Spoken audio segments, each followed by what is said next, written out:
Living in Oak Ridge Estates seemed like a dream. Manicured lawns, a community pool, perfect for our son Max, who has cystic fibrosis. Swimming is his therapy. It keeps his lungs clear. But we didn't account for Karen Willoughby. Karen was the HOA president. She had an immaculate blonde bob that never moved and a voice that could cut through steel.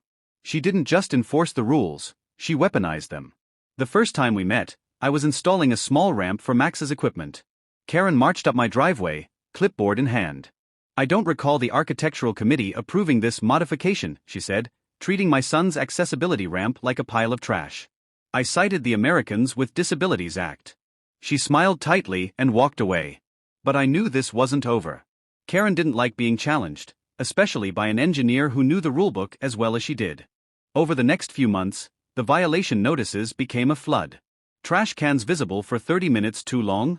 Fine. Asterisk fence trim painted eggshell instead of pearl? Fine. Asterisk my personal favorite, excessive medical equipment visible through windows. She was talking about the nebulizer we used to keep our son breathing. Things escalated when we installed a backup generator. For a kid on medical equipment, a power outage isn't an inconvenience, it's an emergency. Karen was at my door in 24 hours. Generators are prohibited, Section 7.3, she declared. It's an eyesore. It's noise pollution. I pointed out that it was quieter than her husband's vintage Mustang. I told her it was a medical necessity. She just gave me a cold smile. "We'll see about that." We went to the board meeting.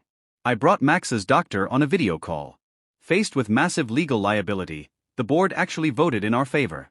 Karen was fuming. Her knuckles were white as she gripped the gavel. "This isn't over," she whispered as I walked past. I thought it was just an empty threat. The following month, we took Max to visit his grandparents. When we got home on Sunday evening, I looked at the spot behind the lattice screen. The generator was gone.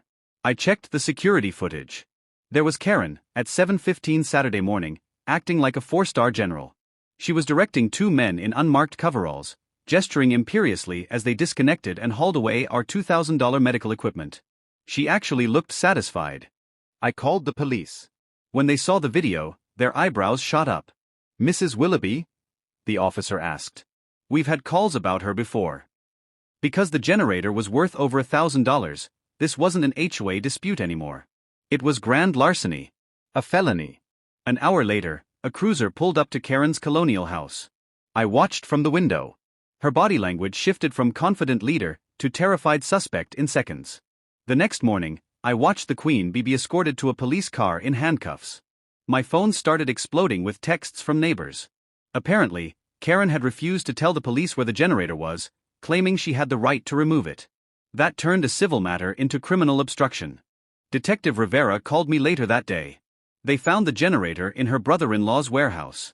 Karen was facing charges for grand larceny, filing a false report, and obstruction of justice. The emergency HOA meeting was held a week later. Karen's vice president, a nervous guy named Doug, presided. The atmosphere was electric. It was like a dam had broken. For 2 hours, neighbors who had been silent for years told their stories.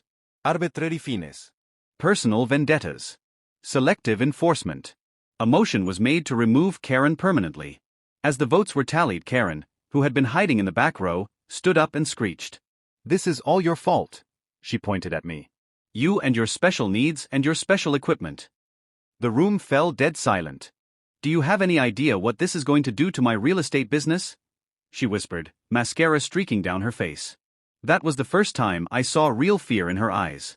Not fear of losing an HOA seat, but fear of a world where she wasn't the one holding the clipboard. Who would list a house with a convicted felon?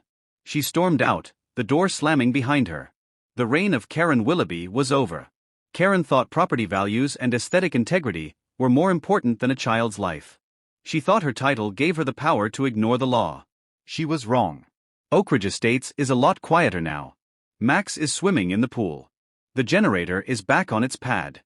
And for the first time in 3 years, it actually feels like home.